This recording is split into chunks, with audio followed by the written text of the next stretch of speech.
Legends Stories I Can Remember, Kaori Edition. It's me, Kaori. I will be reading Slasher's documentary.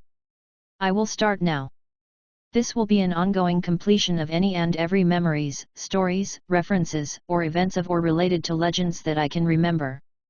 I will separate each one of my recollections into separate sections that I will update any time I remember something new. These will not be any order for now.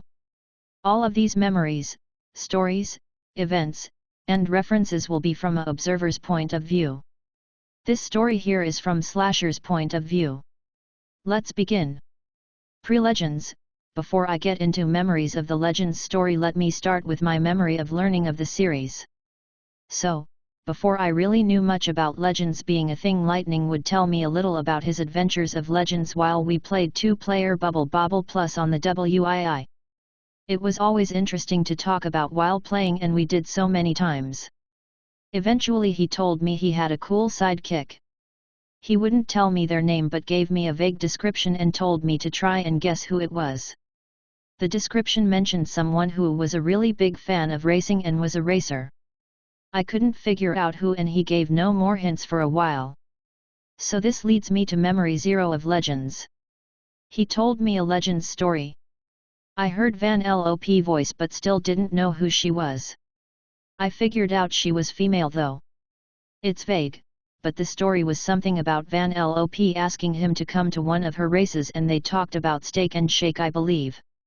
It was a pretty short story that I think was mainly to show off Vanellope's personality, to see if I could guess. And so far I still didn't know. Maybe a week passed.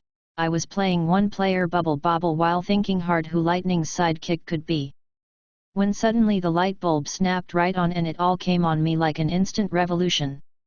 His sidekick was Vanellope, I realized. So I went and told Lightning that's who I thought it was, and I was right. He laughed that it took me so long and that he thought it was obvious. So from then onward, that's when I had learned of Legends. Lightning and Vanellope. End of prologue. Memory 1, Lightning and Vanellope and the con artist. In this story, Lightning's motorcycle gets stolen. Lightning is really mad and also bummed out that his motorcycle got stolen.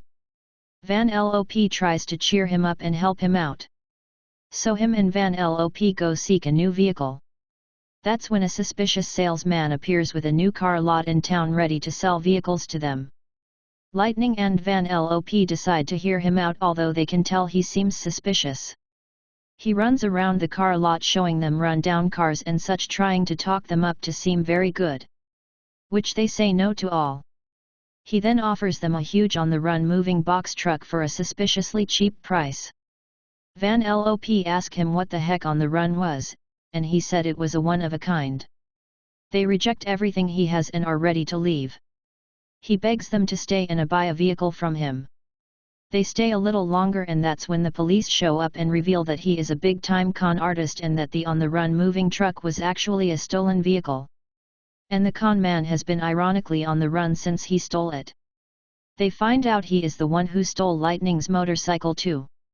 The con man gets arrested and Lightning reclaims his motorcycle. Lightning and Vanellope proceed to laugh and make jokes of the con artist together. They laugh about his unrealistic on-the-run moving truck and how suspicious he was and how goofy he was. End of Memory 1. Hopefully you enjoyed my telling of Slasher's memories of Legends story. Many more parts are to come. Happy Thanksgiving!